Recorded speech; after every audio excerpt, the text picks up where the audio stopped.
К другим темам, двух молодых бизонов теперь можно увидеть и в зоопарке Артодайду. Телят перевезли накануне из питомника Усть-Ботома.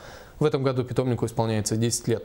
Саргалана и Илюша, именно так зовут бизонов, сейчас осваиваются на новом месте. С питомцами познакомилась Розалия Борисова. Саргуля и Илюша пока настороженно относятся ко всем сотрудникам зоопарка и держатся только вместе. Работники стараются лишний раз новоселов не беспокоить. Телятам нужно время, чтобы привыкнуть к новому дому. Сегодня вот ночью, на ночь мы оставили сено им, и утром увидели, что они немножко уже поели. То есть потихоньку привыкают. Пока они так очень осторожно относятся к новым условиям, к новым людям.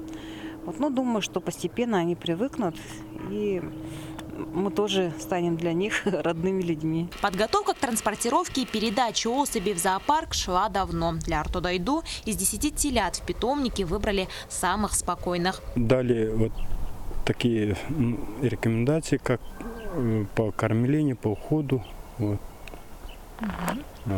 Они будут очень быстро набирать вес.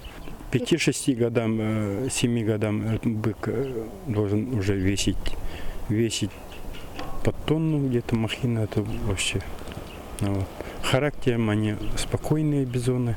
Пока телята находятся на карантине и недоступны для посетителей. Когда Саргуля и Илюша привыкнут к новым условиям, их выпустят в просторный вольер по соседству с овцебыками. И примерно через неделю все желающие смогут познакомиться с новыми обитателями зоопарка.